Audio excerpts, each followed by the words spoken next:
Denny J.A. dalam karyanya Bukit Itu Menangis Menimbun Satu Keluarga.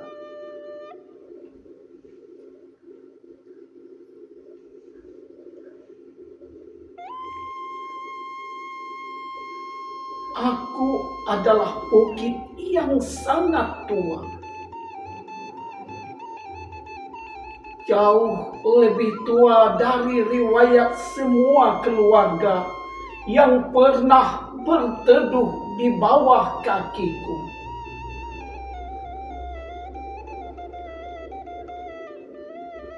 Dulu, hutan tumbuh di dadaku, menjadi untaian doa yang tidak pernah putus. Akar-akar panjang menahanku, seperti tangan-tangan para leluhur yang menjaga dunia tetap seimbang. Warga desa memetik sedikit, menebang satu pohon, lalu dua pohon untuk kayu dapur, untuk membangun rumah kecil, untuk menghangatkan malam mereka.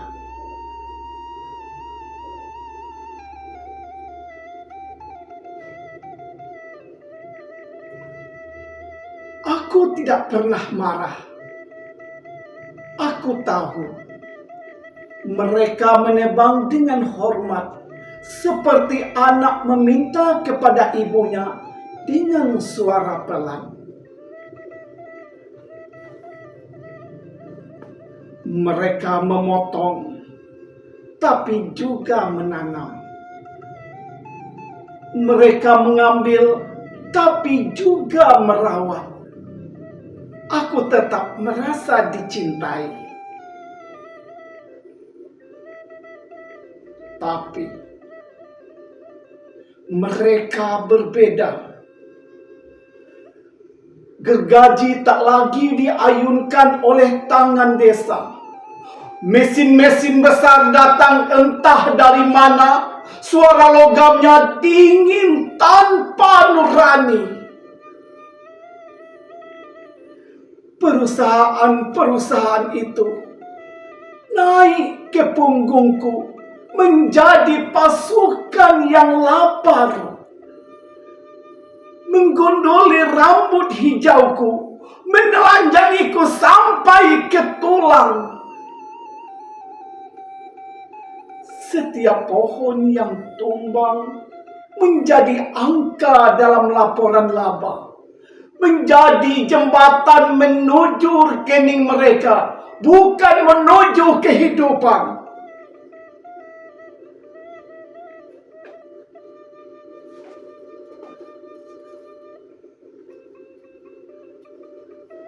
Akar-akar penjagaku dicabut, bukan oleh orang yang merawatku, melainkan oleh mereka yang bahkan tak tahu nama desaku. Para pekerja berseragam mengiris tubuhku seperti mengiris kue ulang tahun. Namun tak ada doa, tak ada permisi, tak ada terima kasih. Mereka datang untuk menumpuk uang, bukan untuk menumbuhkan hutan.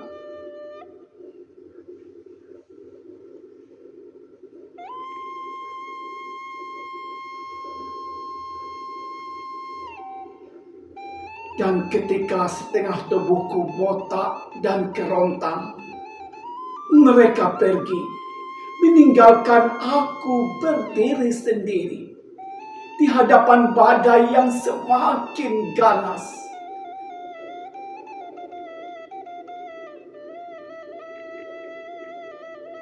Pada malam itu, Hujan turun dengan deras yang mengguncang langit.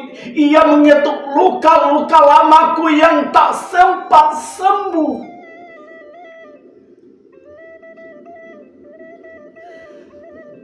Tanahku bergerak pelan.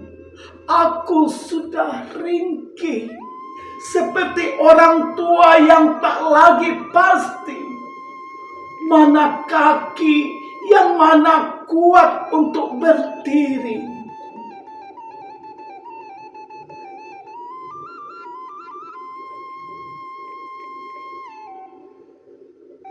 Aku mencari akar-akar yang dulu memelukku.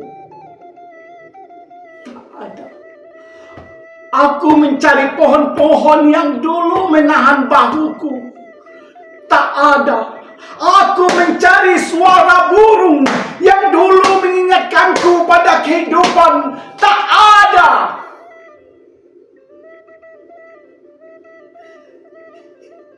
Yang tersisa hanya ruang kosong, luka industri yang baunya membuat bumi sendiri gamang.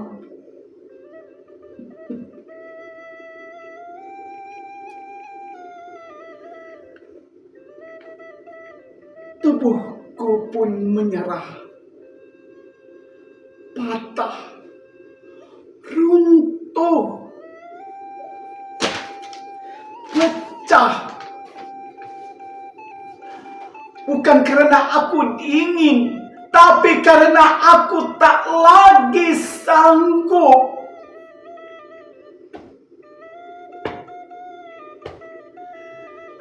Di bawah tubuhku, sebuah mobil putih kecil berhenti hanya untuk istirahat. Di dalamnya ada keluarga sedang menutup hari panjang dengan tawa kecil yang lembut. Gadis itu sempat memungut daun berbentuk hati dari pohon terakhir yang masih tersisa.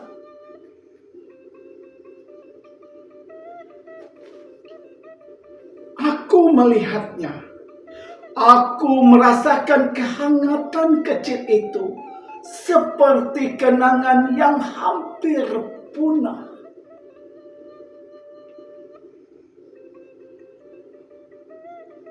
Aku ingin melindungi mereka seperti dulu. Aku melindungi desa-desa kecil yang tumbuh bersama akar-akar hatiku. Tapi ketika tubuhku mulai bergeser, aku tak lagi punya penyangga. Tanah kehilangan kesabarannya. Gravitasi menarik air mataku.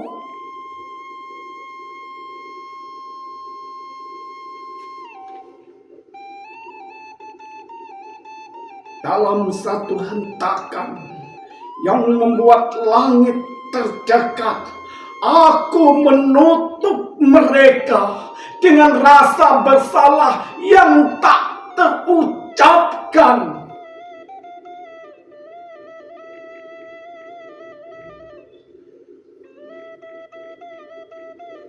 Enam nama kembali ke sunyi. Dan aku, bukit tua yang dahulu ramah, menjadi kuburan tanpa sengaja. Ketika aku runtuh, kampung-kampung kecil ikut hancur. Sungai meluap membawa amarah yang lama disembunyikan. Jembatan patah karena janji yang tak pernah ditepati. Rumah-rumah terbalik menjadi hidup yang dikocok oleh tangan raksasa.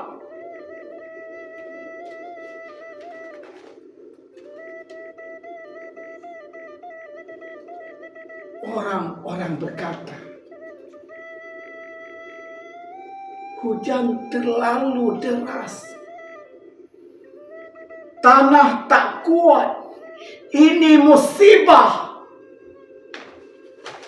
Tidak, ini bukan musibah. Ini cermin raksasa. Bukan hanya hujan yang turun malam itu, tetapi kontrak-kontrak bisnis yang dulu ditandatangani tergesa jatuh satu persatu dari langit sebagai batu dan batang mati.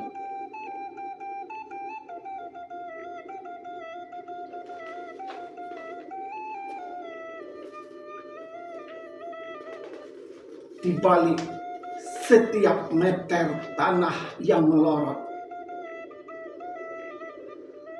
ada tanda tangan yang menjelma longsor.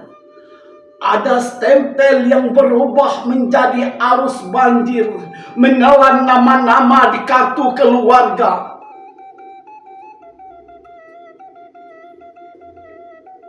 Kini, aku terbaring, separuh hilang, separuh menjadi kubur.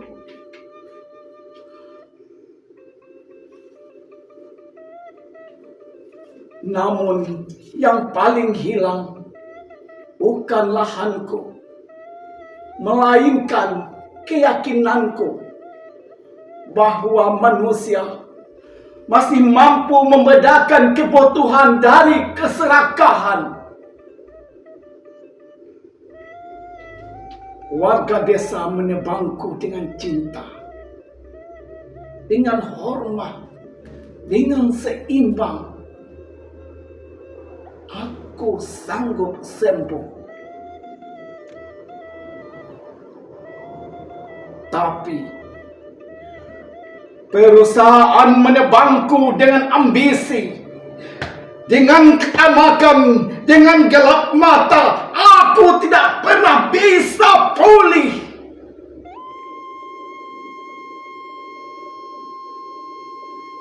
Di kota jauh, di ruang rapat ber-AC, di sebuah perusahaan metropolitan, angka-angka laba tumbuh di layar seperti hutan palsu.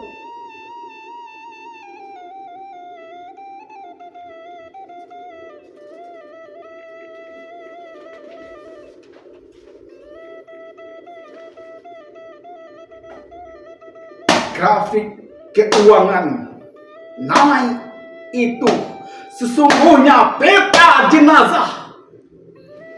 Tiap garis hijau adalah nisan yang disamarkan. Di dalam rekening mereka ada lumpur di antara digit, ada napas yang terakhir yang dipadatkan menjadi bonus akhir tahun. Belajarlah bahwa pohon bukan hanya kayu. Ia saudaramu sendiri, tulang dunia. Bahwa hutan bukan lahan kosong. Ia keluargamu sendiri. Jantung yang berdetak untuk semua makhluk.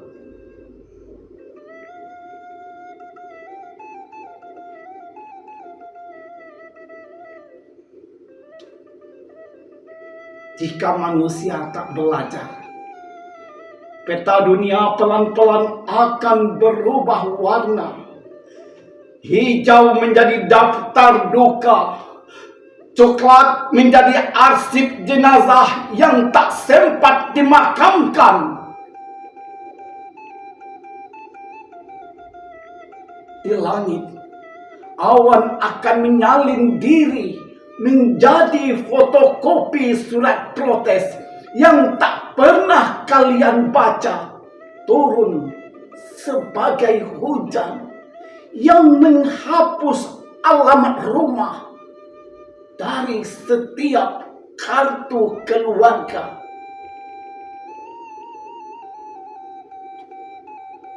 Dan bumi yang selama ini diam akan semakin marah karena ia ibu kandung yang kalian khianati.